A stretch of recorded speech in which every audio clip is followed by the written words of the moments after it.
கேள்வியா வந்து ஓகே. விஷ்ணு சர்மா அப்படிங்கிறது சர்மாங்கிறது நீ படிச்சு வாங்கின பட்டமா?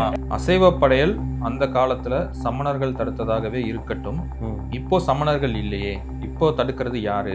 பாரி இஸ் ஜெனியூன் வின்னர் அப்படின்னு ஒரு comment. Hats off to you sir. சந்தோஷம். ஆக்சுவலாக அவங்க ஸ்பெல்லிங் மிஸ்டேக் விட்டுருக்காங்க. ஹேண்ட்ஸ் ஆஃப் அப்படின்னு வரணுது.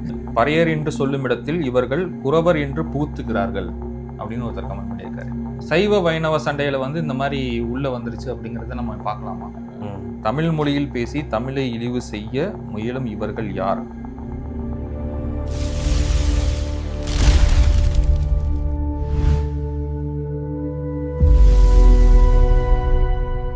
என்ன ப்ரோ பேச கூப்பிட்டுட்டு நீங்கள் பாட்டுக்கு ஃபோன் பார்த்துட்டு இருக்கீங்க? நம்ம வீடியோக்கு நிறைய கமெண்ட்ஸ் வந்திருக்கு. திட்டியா இல்லை பாராட்டியா? ரெண்டுமே வந்திருக்கு. அது சரி. ஏதாவது கருத்தோட திட்டியிருக்காங்களா? ஏதாவது நமக்கு ஏதாவது விஷயம் கிடைக்கிற மாதிரி ஏதாவது இருக்கா? அதில் நம்ம விஷயம் கிடைக்கிற மாதிரி அப்படிங்கிறத விட நம்ம நிறைய அதை பற்றி டிஸ்கஸ் பண்ணுற மாதிரி நிறைய கமெண்ட்ஸ் வந்திருக்கு. பரவாயில்லையே. அது வரைக்கும் சந்தோஷம்தான். ஒவ்வொரு கமெண்ட்ஸாக பார்த்து நம்ம டிஸ்கஸ் பண்ணலாமா? பண்ணலாம். உங்ககிட்டயும் நிறைய கேள்விகள் கேட்டிருக்காங்க. கேட்கட்டும். அதில் முதல் கேள்வியாக வந்து விஷ்ணு சர்மா அப்படிங்கிறது சர்மாங்கிறது நீ படிச்சு வாங்கின பட்டமா அப்படிங்கிற மாதிரி ஒரு கேள்வி கேட்டிருக்காங்க. சரி சரி. அதாவது சர்மா அப்படிங்கிறது வந்து ஜாதி பேரு அப்படிங்கிற மாதிரி சொல்லியிருக்காங்க. ஸோ விஷ்ணு சர்மா அப்படின்னா என்ன பொருள்? அது என்ன? எனக்கும் வந்து சர்மா அப்படிங்கிற பேர் வந்து பொதுவாக ஜாதி பேராக தான் நான் கேள்விப்பட்டிருக்கேன். விஷ்ணு சர்மா அப்படிங்கிறவர் வந்து ஒரு புகழ்பெற்ற ஒரு எழுத்தாளர். ஓகே. அவர் வந்து பஞ்சதந்திர கதைகளை எழுதுகிறவர். பஞ்சதந்திர கதைகளை பொறுத்த வரைக்கும் வேர்ல்ட்லேயே அதிகமான டிரான்ஸ்லேட் செய்யப்பட்ட நான் ரிலீஜியஸ் புக் அது பஞ்சதந்திரம் அப்படிங்கிறது. ஓகே. ஆமாம், பஞ்சதந்திரம் அப்படிங்கிறது ரொம்ப ஒரு ஃபேமஸான கதைகள். நம்ம night time bed time stories அப்படின்னு நிறையா புஸ்தகம்லாம் வந்திருக்கேன். விலங்குகள்லாம் வந்து சேர்ந்து தந்திரங்கள் பண்ணுற மாதிரி நிறையா கதைகள் வரும். அந்த கதைகளை எழுதினவர் வந்து விஷ்ணு சர்மா தான். அவருடைய பேர்லேருந்து இன்ஸ்பயர் ஆகி அந்த பேர் வந்து வச்சுருக்கேன். படி இந்த ஜாதி அடையாளம் அப்படிங்கிறனால அதை வச்சுக்கல. பட் விஷ்ணு சர்மா அப்படிங்கிறது அவர் சர்மா அவரோட கேஸ்டாக இருக்கலாம், அதனால அவர் வச்சிருக்காரு. நீங்கள் அப்படியே எடுத்து வச்சிருக்கீங்களே. எப்படினாலும் யாரை எப்படி வேணாலும் எடுத்துக்கலாம். பட் நான் எந்த அடிப்படையில் வச்சேன்னா இந்த அடிப்படையில் தான். Okay okay. Pari is genuine winner அப்படின்னு ஒரு கமெண்ட். அவங்களுடைய ஆதரவாளர்கள் அப்படி தான் சொல்லுவாங்க. ஓகே. இப்போ உங்களோட பாயிண்ட் ஆஃப் வியூவில் வந்து அந்த டிஸ்கஷனில் அவர் வின் பண்ணாரா இல்லை விக்னேஷ் வின் பண்ணாரா? விக்னேஷ் தான் வின் பண்ணார். அப்படி சொன்னாலும் கூட இன்னும் பாரிக்கு வந்து நிறையா கவுண்டர்கள் கொடுத்துருக்க முடியும். அது 1-to-1 டிஸ்கஷன் அப்படிங்கும்போது அது வந்து உங்களுக்கு அது எடிட்டும் பண்ணக்கூடாது அப்படிங்கிற ஒரு நிலைமை வரும்போது சட்டுன்னு ஒரு ப்ரெசன்ஸ் ஆஃப் மைண்ட் இருக்கணும். கேள்வி கேட்க சட்டுன்னு அடித்து டிபேட் பண்ணி பழகினவங்களால இன்னும் நல்லாவே பேச முடியும். அந்த வகையில் விக்னேஷ் வந்து ஃபஸ்ட் டைம் டிபேட்டுக்கு போயிருக்காரு. ஸோ அந்த ஃபஸ்ட் டைம் டிபேட்லேயே இவ்வளோ தூரம் பெர்ஃபார்ம் பண்ணியிருக்காருங்கிறதே பெரிய விஷயம் தான். பட் அஸ் ஏ வியூவராக வந்து எனக்கு வந்து அது சாட்டிஸ்ஃபைடாக இல்லை. அந்த ஹோல் டிஸ்கஷனே வந்து ஒரு முடிவு பெறாத ஒரு டிஸ்கஷன் தான். பட் அதுல பேசின பல கேள்விகளுக்கு நீங்க விடை சொல்லியிருக்கீங்க போன வீடியோல. அது வந்து அதுதான் ஒரு முழுமையடைகிற ஒரு டிஸ்கஷனா நான் பாக்குறேன். நிச்சயம் அது காரணம் வந்து நீங்க எதிரில் உட்காந்துருக்காரு தான். ஓகே. ஏன்னா இப்போ நீங்க வந்து உங்களுடைய வே ஆஃப் அப்ரோச் வந்து ஒரு விஷயத்த முழுசா வாங்கிக்கணும் அப்படிங்கிறது வந்து உங்களுடைய எண்ணமா இருக்கு. அதனால என்னால் டெலிவர் பண்ண முடியுது. Okay okay. நீங்க வந்து வேற யாரோ மாதிரி வந்து குதர்க்கமா கேள்வி கேட்கணும், என்னுடைய வாயை மூடணும் அப்படின்னு நினைச்சீங்கன்னா அந்த பதில் வந்து வந்திருக்காது. ஸோ டிஸ்கஷனுடைய அதாவது உண்மை அப்படின்னும் போது நம்ம எல்லாத்தையும் கழிச்சது போக என்ன தங்குதோ அதுதான் நம்ம உண்மையாக எடுத்துக்கணும். ஆமாம். ஸோ அந்த வகையில் தான் நம்ம டிஸ்கஸ் பண்ணோம். அது ஓரளவுக்கு முடிவுகள் வந்து சாட்டிஸ்ஃபைடாகவே இருந்துச்சு. பட் அதுலேயுமே சில பேர் இன்னும் நிறைய கமெண்ட்ஸ் என்ன சொல்லியிருக்காங்கன்னா, தேங்க்யூ பிரதர்ஸ் அப்படின்னு ஒருத்தர் வந்து அப்ரிஷியேட் பண்ணியிருக்காரு. நல்லது. அப்புறம் வந்து வெல்கம். ஓகே. அப்புறம் இன்னொருத்தர் என்ன அப்ரிஷியேட் பண்ணியிருக்காருன்னா, being a Vaishnavist talking for Saiva Murugan showcase amazing unity of Sanatan Dharma அப்படின்னு போட்டிருக்காரு. நிச்சயமா. ஆமாம், இதுதான் சனாதன தர்மம் ஆக்சுவலி. ஆமாம், நிறைய சைவ நண்பர்கள் ஆக்சுவலி இந்த டிபேட்டுக்கு போகும்போதே 2-3 சைவ நண்பர்கள்ட்ட நான் பாயிண்ட்ஸ் வாங்கிட்டு தான் போனேன். ஓகே. பாரிசாரன் டிபேட் போகும்போதே அவங்கள்ட்ட வந்து கேட்டு அவங்க வந்து நிறைய பேர் உதவி பண்ணாங்க. ஆமாம். ஸோ சைவ நண்பர்கள் வந்து நம்மளை என்கரேஜ் பண்ணுறாங்க. ஓகே. ஓகே, நம்மளால் அங்கே போய் பேச முடியல ஏதோ ஒரு சூழலால், நமக்காக இன்னொருத்தர் பேசுகிறார் அப்படின்னா அவர் ஆதரிப்போம் அப்படின்னு சொல்லி சைவத்தை ஆஸ்பர் சைவமாக ஃபாலோ பண்ணக்கூடியவங்க நமக்கு வந்து ஆதரவு கொடுத்துருக்காங்க. ஓகே. அசைவ படையல் அந்த காலத்துல சமணர்கள் தடுத்ததாகவே இருக்கட்டும், இப்போ சமணர்கள் இல்லையே, இப்போ தடுக்கிறது யாரு அப்படின்னு ஸ்ரீநாத் எஸ்எம் அப்படிங்கிறவர் வந்து கமெண்ட் பண்ணியிருக்காரு. இப்போ தடுக்கிறது சைவர்கள் தான். ஓகே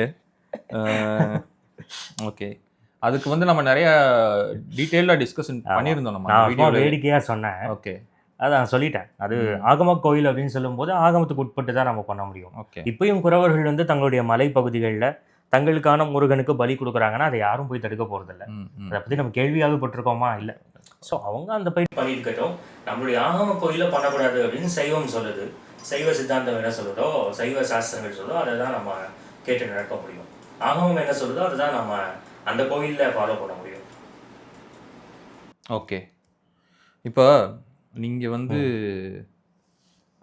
இன்னொரு comment, Vishnu Sharma is very knowledgeable, hats off to you sir. சந்தோஷம். ஆக்சுவலாக அவங்க ஸ்பெல்லிங் மிஸ்டேக் விட்டுருக்காங்க, ஹேண்ட்ஸ் ஆஃப் அப்படின்னு வரணுது. ஓகே சரி. ஓகே சர்மா ஜாதி பேர் தானே, அது நிறைய கமெண்ட்ஸ் வந்திருக்கு. சர்மா ஜாதி பேர் தானே, நம்ம தமிழ் சாதியா அப்படிங்கிற மாதிரி. ஓகே இப்போ நீங்கள் மலை சாதி குறவர்கள்னு சொன்னீங்க, அது ஒருத்தர் கேட்டிருக்காரு. பறையர் அப்படின்னு பறையர் என்று சொல்லும் இடத்தில் இவர்கள் குறவர் என்று பூத்துக்கிறார்கள் அப்படின்னு ஒருத்தர் கமெண்ட் பண்ணியிருக்காரு. அப்படின்னா எந்த பாட்டில் வந்து இது சொல்லுதோ, நீங்கள் சொல்லக்கூடிய கம்யூனிட்டி வந்து இப்படி கொண்டாடினாங்க அப்படிங்கிறதோ அந்த ரெஃபரன்ஸ் கொடுத்தா அதை நம்ம படிச்சுட்டு நம்மளுடைய கருத்தை மாற்றிக்கலாம். ஓகே அதாவது குறவர் அப்படிங்கிறது பறையர் கிடையாதுன்னு சொல்ல வரீங்களா? இல்லை பறையர் எனக்கு தெரிஞ்ச அந்த மலைவாழ் குறவர்கள் தான் அந்த பலியிட்டு வணங்கினாங்கன்னு நான் படித்த இலக்கியத்தில், திருமுருகாற்றுப்படையோ இல்லை வேறு எதுலையோ நம்ம படிக்கும்போது அப்படி தான் தெரிஞ்சது. அதுக்கு மாற்று இருந்ததுன்னா அவர் வந்து அந்த வரிகளோட புறநானூறு இந்த இடத்துல இப்படி சொல்லியிருக்கு அப்படின்னு சொன்னால் அதை நம்ம தாராளமாக நம்ம கருத்தை மாற்றிக்கலாம். ஓகே இப்போ நம்ம அந்த கமெண்ட் பண்ணவங்களோட பேர் நம்ம சொல்லிடலாம். சந்திரசேகர் அப்படிங்கிறவர் கமெண்ட் பண்ணியிருக்காரு. ஓகே நம்ம ஒவ்வொரு கமெண்ட்டுக்கும் வந்து அவங்களோட நேமை சொல்லிடலாம். இன்னொரு விஷயம் சொல்லணும். இப்போ பறையர் அப்படின்னு சொன்னனால பறையர் சமூகத்தில் வந்து சைவர்கள் இருக்காங்க, வைணவர்களும் இருக்காங்க. ஓகே நீங்கள் தங்கலான் படம் பார்த்தீங்கன்னா அதில் ஒரு வைணவரை வந்து காட்டியிருப்பாங்க. ஓகே வைணவம் வந்து ரொம்ப பிரபலமாகவே இருந்திருக்கு அவங்க பறையர் சமூகத்து நடுவில். அயோத்திதாச பண்டிதர் அப்படின்னு ஒருத்தர் இருந்தார். அவருடைய பேரை பாருங்க, அயோத்திதாச பண்டிதர். அதே மாதிரி ஸ்ரீனிவாசன், இரட்டைமலை ஸ்ரீனிவாசன் சொல்லுவாங்க. ஸ்ரீனிவாசனுங்கிற பேர் ஒரு நல்ல வைணவ பேர். இன்னைக்கும் கூட வந்து ஒரு 1000 வருஷத்துக்கு முன்னாடி ராமானுஜர் பண்ண புரட்சி தானே, அதுக்கு முன்னாடி அப்படி கிடையாது. ராமானுஜரால் அந்த சமயம் வைணவ சமயம்ங்கிறது வந்து பரவுனது அப்படிங்கிறது உண்மைதான். பட் அதுக்கு முன்னாடியே வந்து உங்களுக்கு மாயோன் வழிபாடு அப்படிங்கிறது இருக்கத்தானே செய்யுது. பட் வந்து ஒரு பர்டிகுலர் பீரியட்ல வந்து யாருனாலையுமே வந்து கோயிலுக்குள்ள போக முடியல, பூணூல் அணிய முடியல, சைவர்களாவோ வைணவர்களாவோ அடையாளப்படுத்திக்க முடியல. அப்படின்னும் போது ராமானுஜர் வந்ததுக்கு அப்புறம் தான் இந்த புரட்சியை ஆரம்பிச்சது. அந்த படத்திலேயே நீங்க சொன்ன அதே படத்திலேயே அதிலேயே சொல்லியிருப்பாங்க, அந்த வார்த்தையெல்லாம் சொல்லியிருப்பாங்க. ஆமா, அதாவது ராமானுஜருக்கு முன்பு வரை அது ஒரு குறுகிய சமயமாக இருந்தது. அதுக்கப்புறம் ஒரு வெகுஜன மதமாக வந்து மாறிச்சு. அதை வந்து யாரும் மறுக்க முடியாது. அதனால தான் ராமானுஜரை வந்து இந்த அளவு நம்ம கொண்டாடுறோம். ஸோ அந்த இன்ஃப்ளூயன்ஸ் தான். பட் எனிவே 1000 இயர்ஸாக நமக்கு அந்த ட்ரெடிஷன் இருக்கு இல்லையா, அதை நம்ம மறுக்க முடியாது இல்லையா? மறுக்க முடியாது. ஓகே நம்ம அடுத்த கமெண்ட்டுக்கு போவோம். பாரி வீடியோவில் ரெஃபரன்ஸ் இருக்குது, நீங்கள் பாரி வீடியோவை பார்க்கவே இல்லை, போய் பார்த்துட்டு வந்து பேசுங்க. இல்லை எதுக்கான ராஸ்கல் ராஜா அப்படிங்கிறவர் வந்து கமெண்ட் பண்ணியிருக்காரு. எதுக்கான ரெஃபரன்ஸ் அப்படின்னு சொல்லணும். ஏன்னா அவரே ஒத்துக்கிட்டார் இல்லையா, முப்பாட்டன்னு சொல்கிறதுக்கு எந்த ஒரு ரெஃபரன்ஸும் இல்லை அப்படின்னு சொல்லி அவரே சொல்லிட்டார். ஸோ முருகன் போர் பண்ணதுக்கு ரெஃபரன்ஸ் இருக்குன்னா போர் பண்ணதுக்கு ரெஃபரன்ஸ் இருக்குது. பட் எந்த மன்னனோட போய் போர் பண்ணார்? ஓகே நான் பழையபடி கேட்ட மாதிரி ராஜராஜ சோழன் யார்கிட்ட போர் பண்ணார்? சாளுக்கியர்கிட்ட போர் பண்ணார், அங்கே போர் பண்ணார், இங்கே ஹொய்சாலரோட இது மாதிரி படிக்கிறோம் இல்லையா இந்த மன்னர்களோட போர் பண்ணாங்கன்னு. இப்போது முருகன் வாழ்ந்த ஒரு மனிதர் அப்படின்னா அவர் வந்து எந்த ராஜாவோட போய் போர் பண்ணார், யாரோட சண்டை போட்டார், தமிழருக்குள்ளேயே சண்டை போட்டாரா, தமிழர்களுக்காக சண்டை போட்டாரா, எந்த ரெஃபரன்ஸுமே இல்லையே. ஓகே சூரனோட தான் அவர் சண்டை போட்டார். நான் சொன்ன மாதிரி குறுந்தொகை 1லயே அவுணரோட சண்டை போட்டார்னு வருது. ஓகே அவுணர் புராணம் தானே. அவ்வளோதான். வீரபாண்டியன் அப்படிங்கிறவர் வந்து கமெண்ட் பண்ணியிருக்காரு. ஆகம கோயில் இப்பொழுது ஆகம விதியிலிருந்து மாறிவிட்டதாக ஒரு ஆய்வு உள்ளது. அது சைவ கோவில்களில் வைணவ கோவில்களில் சைவ கடவுள்களும் அங்கங்கே வைக்கப்பட்டுள்ளது மற்றும் கோயில்கள் புனரமைக்கப்பட்டு மாற்றப்பட்டுள்ளது அப்படின்னு சொல்கிறத உங்கள் கருத்து என்ன அப்படின்னு கேட்டிருக்காங்க. ஆகமம் வந்து இப்போ சமீபமாக கட்டப்பட்டுக்கிற புதிய கோவில்களில் வந்து கொஞ்சம் முன்ன பின்ன இருக்குது அப்படிங்கிற மாதிரி சிலர் சொல்ல நான் கேள்விப்பட்டிருக்கேன். பட் இது ஒன்றும் வந்து திட்டமிட்டு செய்யப்படுவது கிடையாது. மாறாக வந்து அறியாமையால் செய்யப்படுவது அப்படின்னு சொல்லலாம். ஓகே. ஆமாம், அப்படிதான். பட் இவர் எந்த எந்த பாயிண்ட் ஆஃப் வியூவிலேருந்து அவர் சொல்கிறார் அப்படிங்கிறது எனக்கு தெரியலை. ஏன்னா பழைய சைவ ஆகம கோயில்களில் வந்து திருமாலுக்கு இடம் உண்டு. ஓகே. உண்டு. அதே போல் திருமால் கோயில்களில் வந்து சிவனுக்கு இடம் உண்டு. சில கோயில்களில் நீங்கள் நேரடியாக பார்க்கலாம். சில கோயில்களில் குறிப்பாக சிவன் சன்னதி இல்லாட்டியும் கூட தட்சிணாமூர்த்தி அமைக்கக்கூடிய வழக்கம். அதாவது ஆகம கோயில் இப்பொழுது ஆகம விதியிலிருந்து மாறிவிட்டதாக அப்படிங்கிறது வந்து மென்ஷன் பண்ணியிருக்காரு. ஆமாம், அது வந்து என்னென்னா பல்வேறு தலையீடுகள் இருக்குது. அரசாங்கத்துடைய தலையீடெல்லாம் இருக்குதுன்னு சொல்கிறோம் இல்லையா? ஆகம விதிகள் படி இதெல்லாம் பண்ணணும்னு சொன்னால் சில பிரச்சனைகள் அதில் இருக்குது அப்படிங்கிறதெல்லாம் அந்த நிபுணர்கள் சொல்ல கேட்டிருக்கேன். நேரடியாக எனக்கு அதில் அந்த சப்ஜெக்டில் வந்து பெரிய அளவு எனக்கு அறிவு இல்லை. தெரியாத விஷயம் பற்றி நம்ம அதிகமாக கமெண்ட் பண்ணக்கூடாது. பட் அவர் சொன்ன ஒரு பாயிண்ட் என்னென்னா, சிவன் கோவில்களில் விஷ்ணு சன்னதியும் விஷ்ணு சன்னதிகளில் சிவன் சன்னதியும் இருக்கிறது வந்து ஒரு பழைய ஆகம மரபு தான். ஓகே. அதில் ஒன்றும் பெரிய தப்பெல்லாம் கிடையாது. அது வந்து ஆகம மரபுன்னு சொல்லுவீங்கன்னா இல்லை சைவ வைணவ சண்டையில் வந்து இந்த மாதிரி உள்ளே வந்துருச்சு அப்படிங்கிறத நம்ம பார்க்கலாமா? அப்படி சொல்ல முடியல. ஏன்னா விநாயகர் அப்படிங்கிறவர் வந்து பொதுவாக சைவ கடவுளோட தான் தொடர்பு படுத்தி பார்க்கப்படுது. ஆனால் சில வைணவ கோவிலில் வந்து திருமண் சாத்தி பார்த்துருப்போம் விநாயகருக்கு. அந்த விநாயகர் யார் அப்படிங்கிறதுக்கு ஆகமம் ஒரு விளக்கம் சொல்லுது. ஓகே. ஸோ என்னென்னா எல்லாத்துலேயும் இருக்கத்தான் சார். அதாவது சைவம் வைணவங்கிறது வந்து நீங்கள் அப்படியே வந்து ரெண்டுமே முட்டி மோதின மதங்கள் அப்படின்னு நம்ம வந்து சொல்ல முடியாது. ஓகே. எங்கே விவாதம் வரும்னா சிவன் பெரியவரா விஷ்ணு பெரியவரா அப்படிங்கிற இதில் தான் விவாதமே வரும் தவிர்த்து மற்ற இடங்களில் வந்து பல இடங்களில் ஒத்து போகக்கூடிய இடங்கள் நிறையா இருக்குது. ஏன்னா விஷ்ணு கோயிலில் ரொம்ப பழைய கோயில்னு பார்த்தீங்கன்னா மகாபலிபுரத்தில் ஆதிவராகர் குகைன்னு ஒன்று இருக்குது. ஓகே. அங்கே நீங்கள் பார்த்தீங்கன்னா இந்த சைடு வந்து சங்கர நாராயணர் இருப்பார். பாதி விஷ்ணு பாதி சிவன். ஓகே. சிவனுக்கு தனியாக ஒரு எவ்வளோ வருஷம் பழமையான கோவில்? அதெல்லாம் ரொம்ப இயர்லியஸ்ட்டு.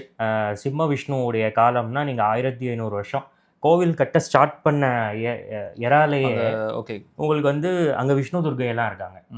ஸோ எல்லாம் சேர்ந்து தான் இருந்திருக்கு. ரொம்ப ஒன்றும் பெரிய சண்டை சச்சரவெல்லாம் வந்து ரொம்ப வரலாற்றுலேயே ஒரு சில இடங்கள்ல தான் நடந்திருக்கு. சைவ விஷ்ணு பெரிய அளவில் நடந்துருச்சோ?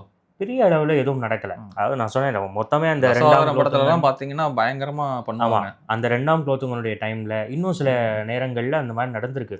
முற்றிலும் மறுக்க முடியாது. பட் அதே நேரத்தில் ஒரு யூரோப்பில் நடந்த மாதிரியான சிலுவை போர்லாம் சொல்கிறாங்க இல்லையா, அந்த மாதிரி ரொம்ப ஒரு மோசமான போர்கள் வந்து இந்திய வரலாற்றில் எதுவும் மதத்தை வச்சு நடக்கல. Clear explanation by mister Vishnu Sharma, thank you. So அவர் லென்த்தாக நிறையா விஷயங்கள் சொல்லியிருக்காரு. பட் ஓவராலாக வந்து நமக்கு பாசிட்டிவ் கமெண்ட் தான். ஹாய் 739 அப்படிங்கிறது அவரோட ஐடியா இருக்குது. ஓகே.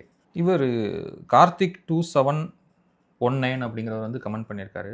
பட் என்னால் புரிஞ்சிக்க முடியல, உங்களால் புரிஞ்சிக்க முடியாதுன்னு சொல்லுங்கள். Why using Jews candle oil doing aarti for Vishnu? யூதர்களோட கேண்டில் வந்து ஏன் யூஸ் பண்ணுறாங்க அப்படின்னு போட்டிருக்காரு. தெரியல. ஓகே. கார்த்திக் 2719 நீங்கள் கொஞ்சம் தெளிவாக கமெண்ட் பண்ணிங்கன்னா கண்டிப்பாக அடுத்த வீடியோவில் டிஸ்கஸ் பண்ணிடலாம். மெழுகு பயன்படுத்தக்கூடாது, கோயிலில் எதுவும் பயன்படுத்துறது இல்லையே, நம்ம பயன்படுத்துறது இல்லை. மேபி அவர் ஆரத்தி அப்படிங்கிற விஷயத்தை தான் அப்படி சொல்லியிருக்காரோ என்னமோ. இவர் வலையொலி மகிழன் கூட டிபேட் பண்ணணும் அப்படின்னு போட்டிருக்காங்க. மகிழன், ஆமாம். முன்னாடி இந்த பேசு தமிழா இந்த சேனல் ஒன்று வரும்ல, தமிழா பேசு அப்படின்னு. ஆமாம், பேசு தமிழா. அந்த சேனலில் இருந்தார் ஒரு மகிழன் அப்படிங்கிறவர். ஓகே. ஆமாம், மாற்று கருத்துடையவர். ஓ, அவர் எந்த ஐடியாலஜி இருக்கிறவர்? தமிழ் தேசியவாதி அவர். ஓகே. அவரே பாரிசாலன் வெர்ஷன் 2 தாண்டா அப்படின்னு ரிப்ளை வந்திருக்கு. ஓகே. பாரிசாலன் என்ன தப்பு பண்ணார்னு சொல்லி அவர் சொல்லியிருக்காரு. ஓகே. அவருடைய வீடியோ பார்த்தேன். அவர் கொஞ்சம் ஆழமாக வாசிக்கக்கூடியவர் போல. பட்டை போட்ட முருகனுக்கு நாமம் போட்ட நீங்கள் விளக்கம் சொல்லலாமா? அப்போது பட்டை போட்டுறவங்களே கூப்பிட்டு கேளுங்கிறேன். வாஸ்தவமான ஒரு பேச்சு. ஆதீனங்களை கேளுங்க, சைவ சித்தாந்தம் படித்தவங்களெல்லாம் கேளுங்க, தாராளமாக கேளுங்க. கேட்டு தெரிஞ்சுக்கிட்டா நமக்கு சந்தோஷம் தானே. கண்டிப்பாக கண்டிப்பாக. அவங்ககிட்ட கேட்டதான் நம்ம சொல்கிறோம். இது வந்து ஒரு பயங்கரமான ஒரு கமெண்ட்டு. தமிழ் மொழியில் பேசி தமிழை இழிவு செய்ய முயலும் இவர்கள் யார்? தமிழை இழிவு செய்வதுன்னா எனக்கு முதல் அது புரியவே இல்லை. அதாவது நம்ம வந்து தமிழ் புலவர்களை கொண்டாடுறோம். நக்கீரரையோ இல்லை கம்பரையோ வேறு ஏதாவது தமிழ் புலவர்களை நம்ம எங்கேயாவது திட்டிருக்கோமா? எங்கேயுமே திட்டலாம். அவங்கள கொண்டாடுறோம் நம்ம. ஓகே. அவங்க சொன்னதை நம்ம அப்படியே ஏற்றுக்கிறோம். தொல்காப்பியத்தோட புலவர் யார்? தொல்காப்பியர். தொல்காப்பியரை நீங்கள் கொண்டாடுறீங்களா? நிச்சயமா. அது ஏன் சொல்லலை? மென்ஷன் பண்ணல நீங்க. ஏன்னா உங்களுக்கு சாதகமான நூல்கள்ல இருக்கிற அந்த புலவரை மட்டும் நீங்க கொண்டாடுறீங்க, மத்தவங்களை யாருமே கொண்டாட மாட்டேங்கிறீங்க. கொண்டாடுறோம். தொல்காப்பியரை கொண்டாடி இருக்கணும்ல. நீங்க ஏன் பாரதியாரை கொண்டாடல, நீங்க ஏன் பாரதிதாசனை கொண்டாடல அப்படின்னு இல்ல கேட்டுட்டே அப்படி கிடையாது. நீங்க அந்த பர்டிகுலரா அந்த இலக்கிய நூல்களை மட்டும் தான் நம்ம பேசுறோம். அதாவது நம்ம ரெஃபரன்ஸ் அதிகமாக காட்டினது அதுல இருந்து.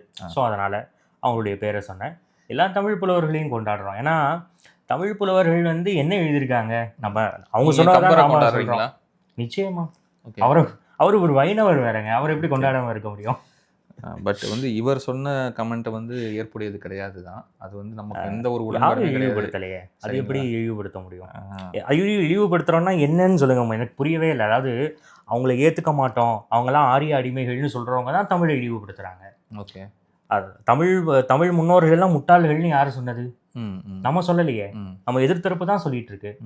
ஈவேரா அதைத்தான் சொன்னாரு. ஈவேராவும் இவங்களுக்கும் வேற வேற கொள்கை கிடையாது, ரெண்டு பேரும் ஒண்ணுதான். ரெண்டு பேருமே தமிழை இழிவுபடுத்துறாங்க. நாங்க எங்கே தமிழை இழிவுபடுத்துறோம்? எங்கேயுமே படுத்தலையே. ஓகே, அதாவது வடமொழியை கொண்டாடினாலே அது தமிழை இழிவுபடுத்துவது ஆகும் அப்படின்னு சொன்னா அதை விட பைத்தியக்காரத்தனம் வேற எதுவுமே கிடையாது. ஏன்னா ஒரு மொழியை கொண்டாடினா இன்னொன்னு இழிவுபடுத்தணும் அப்படிங்கிற நோக்கம் இல்லையே. அப்படிங்கிறத சொல்லியிருந்தா இவங்க தான் சொல்லணும். அதுக்கப்புறம் அடுத்து இன்னொன்று வேற மென்ஷன் பண்ணியிருக்காரு. DNA evidence research reveals man of non native to India அப்படின்ற மாதிரிலாம் சொல்லியிருக்காரு. ரிசர்ச் வரைக்கும்லாம் கொண்டு போகணும் அப்படிங்கிறாரு. கொண்டு போகலாம். ஆக்சுவலி என்னென்னா இதெல்லாம் தியரி தானே. ஆரியன் இன்வேஷன் அப்படிங்கிறது ஒரு தியரி. ஓகே, அதே மாதிரி அவுட் ஆஃப் ஆஃப்ரிக்காங்கிறது ஒரு தியரி. மனிதர்கள் எல்லாரும் ஆப்பிரிக்காலேருந்து தான் வந்தாங்கன்னு சொல்லுது. அப்படி பார்த்தா எல்லாருமே வந்தேரி தான். இவங்க கொஞ்சம் முன்னாடி வந்தாங்க, அவங்க கொஞ்சம் பின்னாடி வந்தாங்க, அவ்வளோதான். ஓகே, ஸோ இது ஏதோ நிற்காது, இந்த வாதமெல்லாம் நிற்காது.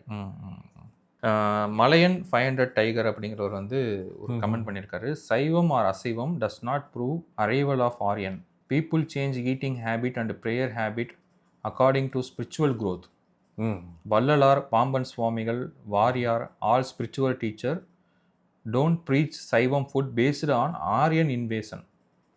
தே preach based on their spiritual experience. Correct தான், அவர் சொல்கிறது உண்மை தான். இவங்க யாருமே, அவங்க சொன்ன பேர்கள் யாருமே பிராமணர்கள் கிடையாது. அவங்க சைவ உணவை வந்து பரிந்துரைக்கிறாங்க. எதுக்காக பரிந்துரைக்கிறாங்க? பிராமணர்கள் சொல்கிறாங்கங்கிறதுக்காக கிடையாது. ஆன்மீக முன்னேற்றத்திற்கு அசைவம் ஒரு தடை அப்படின்னு நினைச்சு அவங்க வந்து சொல்கிறாங்க. பிராமணர்கள் சொல்கிறதுனாலையும் பண்ணலை, சமணர்கள் சொன்னதுனாலையும் அவங்க பண்ணலை. சொந்த எக்ஸ்பீரியன்ஸில் அவங்க சொல்கிறாங்க. அவ்வளோதான், நல்ல விஷயம், அவருக்கு பாராட்டுகள். ஆரியன் என்ற கூற்று இந்திய தொன்மையில் கிடையாது. இது ஆங்கிலேயர்கள் மற்றும் அதை வைத்து பிரிவினை அரசியல் பிழைப்பு நடத்தும் கூட்டத்தின் 125 ஆண்டு கால கட்டமைப்புகள். ஸ்டெப்பி வருகை உண்மை, டிஎன்ஏ கலப்பு உண்மை, ஆனால் கலாச்சார கலப்பு 100% கிடையாது, நடைபெறவில்லை அப்படின்னு சொல்லியிருக்காங்க. அப்புறம் நிறையா சொல்லியிருக்காரு. யாருன்னா ஸ்ரீதர் 4251.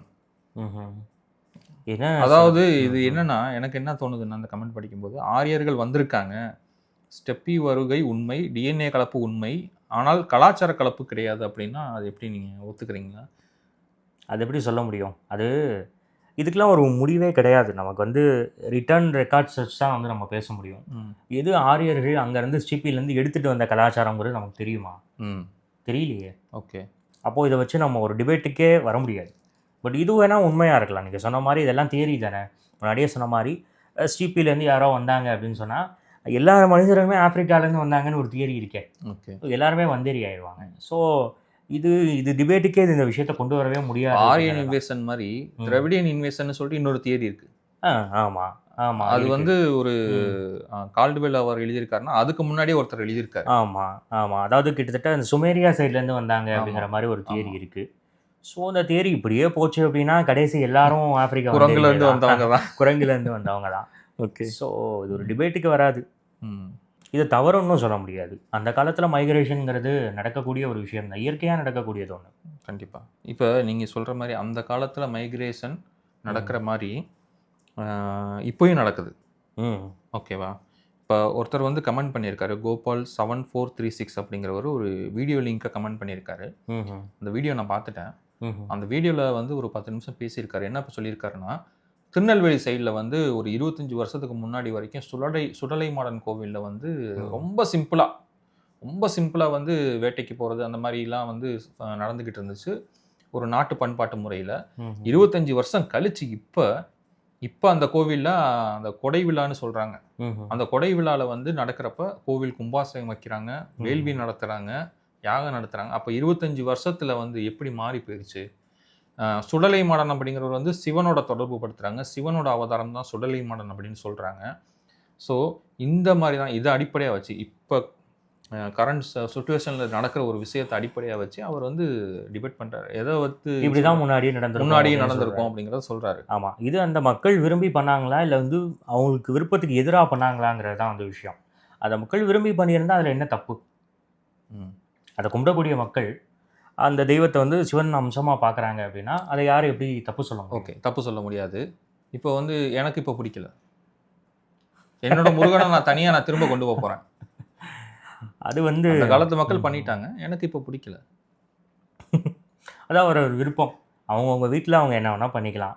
அவங்களுக்குன்னு தனியாக கோவில் கட்டிக்கிறாங்களா பண்ணிக்கலாம். இப்போது நம்ம சீமானண்ணா அதெல்லாம் பண்ணார். அவருக்குன்னு ஒரு தனியாக ஒரு முருகன் வச்சுட்டார்.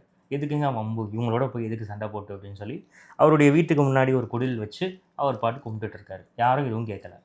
ஸோ மத சுதந்திரம் எல்லாருக்கும் உண்டு. தான் விரும்பிய வடிவங்களில் எந்த வடிவத்தில் வணங்கினாலும் அந்த பக்தி அப்படிங்கிறது இருந்ததுன்னா இறைவன் வந்து அருள் கொடுக்கத்தான் போகிறார். ஸோ வந்து அவங்க முப்பாட்டனாக கும்பிடுவாங்களோ இல்லை வந்து சிவகுமாரனாக கும்பிடுவாங்களோ அது அவங்களுடைய விருப்பம்.